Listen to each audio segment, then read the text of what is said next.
Hello नमस्ते साथीहरु, स्वागत छ तपाईहरुलाई हाम्रो YouTube channel Nepal engineers Loksewa सोलुसनमा। आजको भिडियोमा तपाईहरुको लागि बिल्डिङ एन्ड सर्भिसको चाहिँ हामी थ्योरी डिस्कस गर्यो। थ्योरीको भिडियो हेर्नु भएको छैन भने त्यो पनि हेर्नु होला र यो इलेक्ट्रिसिटी च्याप्टरकै थ्योरीको भिडियो हामी डिस्कस गरिसकेका छौं। अलिकति क्विक एन्ड फरवर्ड तरिकाले 15 मिनेटको चाहिँ लेक्चर रहेको छ र यो चाहिँ इलेक्ट्रिसिटीकै यो चाहिँ एमसीक्यू अब 30 वटा गर्ने छौं, जुनबाट चाहिँ क्वेशन आउने सम्भावना अति नै हुन्छ। यसको रिलेटेड नै एमसीक्यू रहेको छ र यो बिल्डिङ एन्ड सर्भिस चाहिँ एसिस्टेन्ट सब इन्जिनियरको लागि सबै प्रदेशको एक्जामको लागि स्थानीय तहरुको एक्जामको लागि बिल्डिङ एन्ड सर्भिस हालेको छ र इलेक्ट्रिसिटीबाट चाहिँ क्वेशन आइरहेको हुन्छ। त्यही भएर यसको बारेमा अब डिस्कस गरौँ। अब क्वेशन नम्बर 1 मा के छ? क्वेशन नम्बर 1 मा रहेको छ व्हिच क्वान्टिटी कन्सिस्ट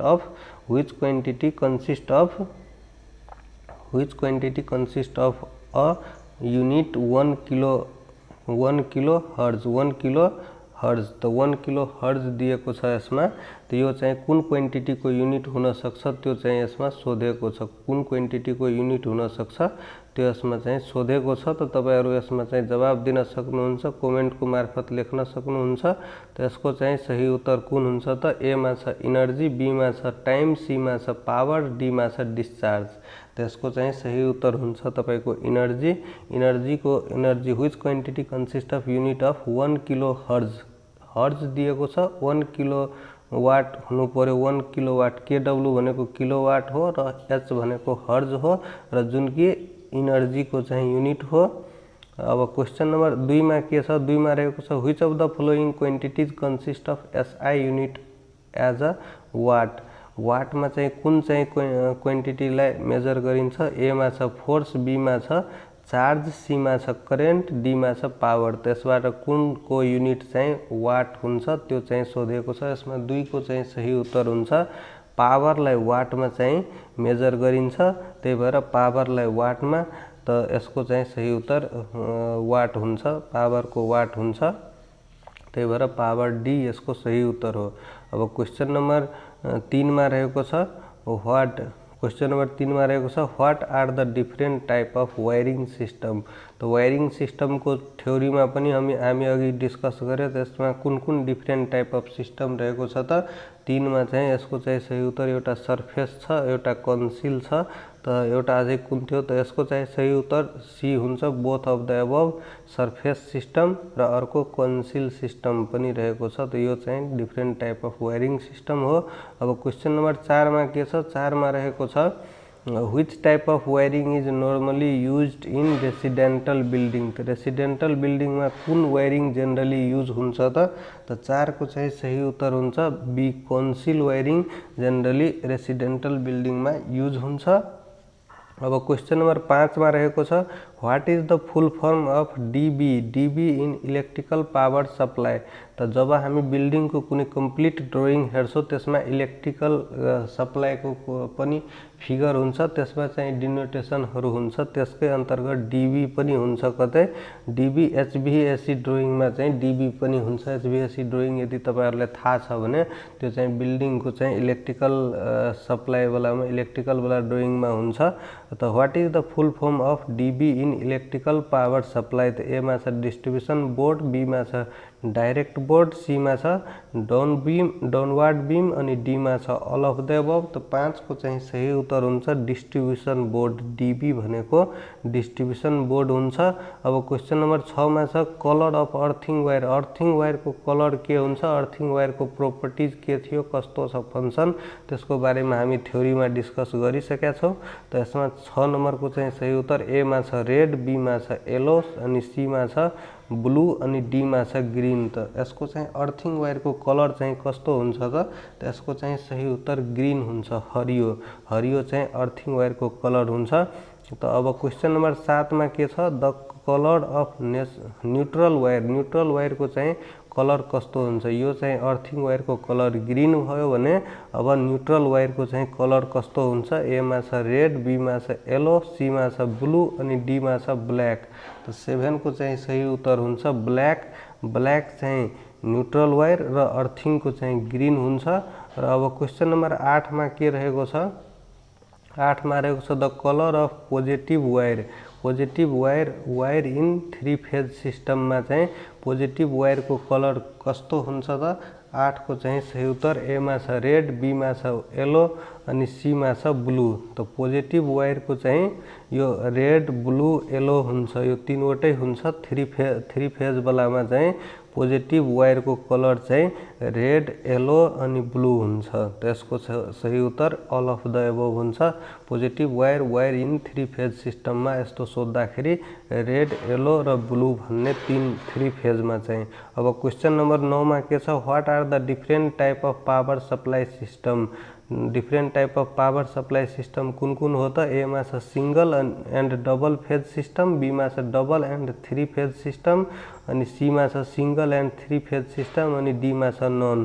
त different type of power supply system double र 3 फेज सिस्टम खासमा रहेको छ। त यसको चाहिँ 9 को चाहिँ सही उत्तर 9 को चाहिँ सही उत्तर एउटा सिंगल र 3 फेज सिस्टम हुन्छ, सिंगल र 3 फेज सिस्टम हुन्छ।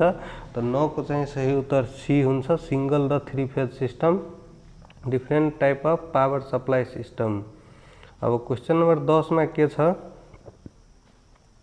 10 मा रहेको 3 फेज सिस्टम त्यो खासमा चाहिँ के हुन्छ भन्दाखेरि त्यो ठुलो जुन छ नि 11000 भोल्टको त्यो चाहिँ हुन्छ कि। अब क्वेशन नंबर 11 मा के छ, which type of power supply system is needed if a small amount of power is required। Small amount of power मात्रै रिक्वायर्ड छ भने कुन type of power supply system use हुन्छ त? 10 को चाहिँ सही उत्तर हुन्छ सिंगल फेज सिस्टम। तर जसले चाहिँ बढी पावर चाहिन्छ, which type of power supply system is needed if large amount of power is required. Large amount of power required छ भने 11 को चाहिँ सही उत्तर कुन हुन्छ? ए मा छ सिंगल फेज, बी मा छ डबल फेज, सी मा छ ट्रिपल फेज। त्यसमा चाहिँ 3 फेज सिस्टम हुन्छ, जुन मिलहरू चलाउने काम हुन्छ त्यसमा चाहिँ 3 फेज सिस्टम चाहिन्छ। अब क्वेशन नंबर 12 मा के छ, 12 मा रहेको छ minimum number of wire in single phase सिस्टममा चाहिँ मिनिमम नंबर अफ वायर कतिवटा हुन्छ त? 1 मा छ ए मा छ 1 अनि बी मा छ 2 अनि 3 मा छ सी अनि सी मा छ 3 अनि डी मा छ 4। त मिनिमम नंबर अफ वायर कतिवटा चाहिन्छ त? सिंगल फेज सिस्टमको 12 को चाहिँ सही उत्तर बी हुन्छ, दुईवटा वायर, एउटा पोजिटिभ र एउटा चाहिँ न्यूट्रल हुन्छ। त यो चाहिँ खासमा हामी रेसिडेन्टल बिल्डिङहरुमा जब वायरिङको काम गर्छौं त्यसमा चाहिँ दुईवटा फेज मात्रै ल्याउँछौं। Minimum number of wire in single phase सिस्टममा दुईवटा चाहिन्छ भने minimum number of wire in 3 phase सिस्टममा कतिवटा चाहिन्छ त? 3 फेज सिस्टममा चाहिँ 4 वटा चाहिन्छ, 3 वटा पोजिटिभ र एउटा चाहिँ न्यूट्रल। त यो चाहिँ 4 वटै चाहिन्छ 3 फेज सिस्टममा, तर सिंगल फेज सिस्टममा 2 वटा चाहिन्छ। मतलब सिंगल भन्दाखेरि 2 अनि 3 भन्दाखेरि 4, त एउटा बढी 1+1 बुझ्नु। अब क्वेशन नम्बर 14 मा के छ, 14 मा रहेको छ in single phase system use a voltage up to कति भोल्टेज सम्म चाहिँ सिंगल फेज सिस्टममा चाहिँ सप्लाई गर्न सकिन्छ त? 14 को चाहिँ सही उत्तर हुन्छ 230 भोल्ट। 14 को चाहिँ सही उत्तर कुन हुन्छ? 14 को सही उत्तर 230 भोल्ट।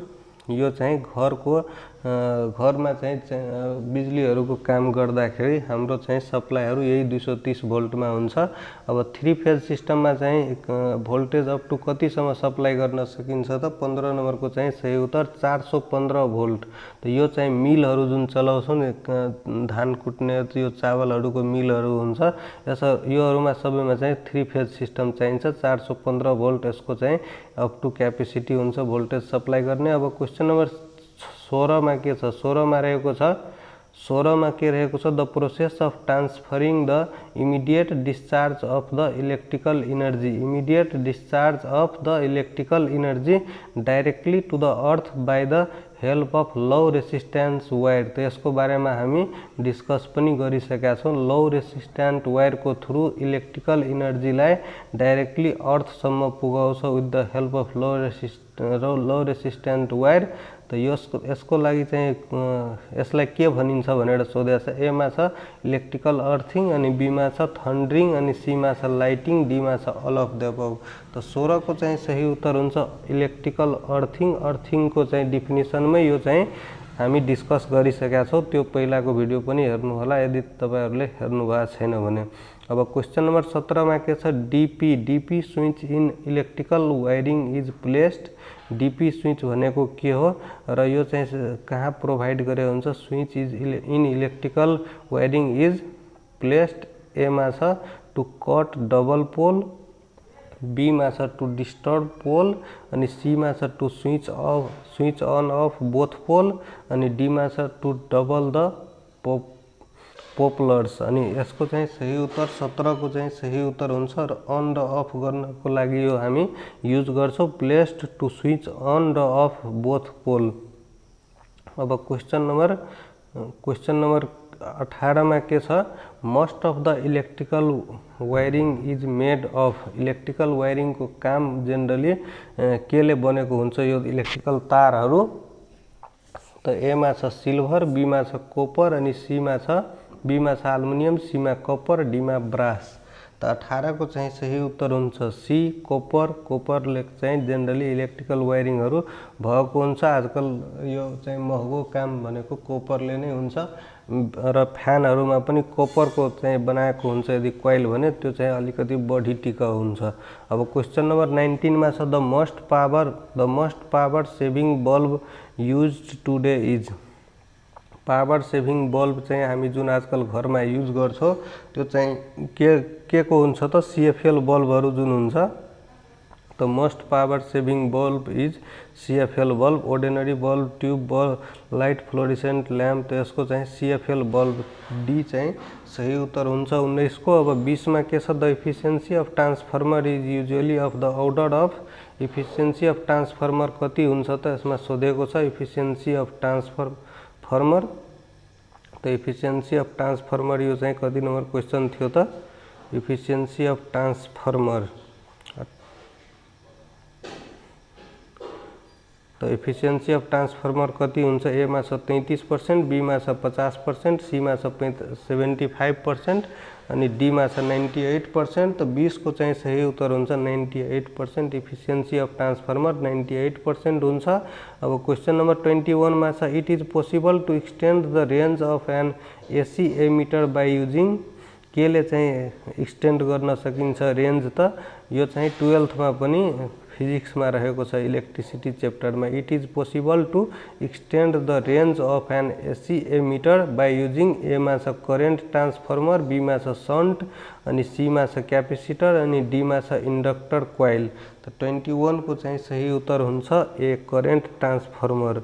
21 को सही उत्तर ए हुन्छ। It is possible to extend the range of AC ammeter by using current transformer. अब क्वेश्चन नंबर 22 में के छ, which of the following material is used for wiring continuous bus bar. Wiring continuous bus bar, which material is used for wiring continuous bus bar. A मा छ aluminium, be मा छ copper, C मा छ both hand be, अनि D मा छ non. तो 22 को चाहिँ सही उत्तर कुन हुन्छ। 22 को सही उत्तर ए हुन्छ aluminium. Which of the material is used for wiring continuous bus bar, त्यसको चाहिँ सही उत्तर एल्युमिनियम हुन्छ। अब क्वेश्चन नंबर 23 में के छ, 23 में रहेको छ, what is the maximum number of lighting point that can be connected in a circuit. कतिवटा मैक्सिमम पॉइंट कनेक्ट गर्न सकिन्छ एउटा चाहिँ सर्किट में चाहिँ। What is the maximum number of lighting point that can be connected in a circuit. A मा छ 5, be मा छ 10, सी मा छ 15, डी मा छ 20। तो 23 को चाहिँ सही उत्तर हुन्छ तपाईको बी 10 वटा पॉइंट। अब क्वेश्चन नंबर 24 में छ, which among these is the method of wiring. तो method of wiring generally building को प्रोजेक्टहरुमा पनि कुन मेथडबाट वायरिंग गरे हुन्छ त। ए मा छ जोइंट बॉक्स, बी मा छ टी सिस्टम, अनि सी मा छ लूप इन सिस्टम, अनि डी मा छ ऑल अफ द अबव। तो 24 को चाहिँ सही उत्तर हुन्छ ऑल अफ द अबव। कतै टी पनि गर्नुपर्छ, कतै लूप सिस्टम पनि गर्नुपर्छ, कतै जोइंट बॉक्स राखेर पनि गर्नुपर्छ, त्यही भएर यसको 24 को डी उत्तर हुन्छ। अब क्वेश्चन नंबर 25 मा छ, for electric wiring such as fan light प्लगहरु हुन्छ, fan light plug etc the estimate is made in term of. त एस्टिमेट कसरी चाहिँ गरिन्छ त 25 को चाहिँ सही उत्तर कुन हुन्छ नम्बर अफ पोइन्टले नै हुन्छ। तर डी प्रसाद सरको बुकमा चाहिँ कुनमा एउटा चाहिँ इस्टिमेट भनेको छ भने यो इस्टिमेटको च्याप्टरमै थियो। Total load in at main in kilowatt चाहिँ दिएको छ, त्यसमा एन्सर दिएको छ। The estimate is made in term of, त्यसको चाहिँ किलोवाटमा दिएको छ। तर जेनरली जुन गभर्नमेन्ट प्रोजेक्टहरू हुन्छ त्यसमा नम्बर अफ पोइन्टमै चाहिँ त्यो एस्टिमेट गरेर राखेको हुन्छ, न कि किलोवाटमा। यो नम्बर अफ पोइन्टमै लगाउनु बेस्ट हुन्छ। 25 को चाहिँ बीमा लगाउनु। अब क्वेसन नम्बर 26 मा के छ, 26 मा रहेको छ by which of the following system electric power may be transmitted के कुन सिस्टमबाट गरिन्छ त इलेक्ट्रिकल पावर ट्रान्समिटेड। ए मा छ ओभरहेड सिस्टम, बी मा छ अन्डरग्राउन्ड सिस्टम। त्यसको चाहिँ सही उत्तर बोथ एन्ड बी हुन्छ। दुवै मेथडबाट इलेक्ट्रिकल पावर ट्रान्समिटेड गर्ने सिस्टमहरू हुन्छ। त इलेक्ट्रिकल पावरलाई चाहिँ दुवै मेथडबाट ट्रान्समिट गर्न सकिन्छ। त 26 को भयो। अब 27 मा के छ, in a building this is a method of wiring. कुन मेथडबाट वायरिङ गरे हुन्छ त एचभीएसी ड्रइङ पनि हुन्छ, एचभीएसी वायरिङ पनि हुन्छ। त्यसको चाहिँ मेन मेथड यही हो, एचभीएसी मेथडबाट चाहिँ वायरिङ गरे हुन्छ। अब क्वेसन नम्बर 28 मा छ फुल फर्म अफ एचभीएसी। त एचभीएसी को फुल फर्म तपाईहरुलाई पनि थाहा होला, heating ventilation and air conditioning. Heating ventilation and air conditioning. यो टोक्याड ड्रइङ पनि बनाउनु पर्छ यदि ठुलो प्रोजेक्टहरू बिल्डिङको छ भने। एचभीएसी ड्रइङको लागि heating ventilation and air conditioning drawing भनिन्छ।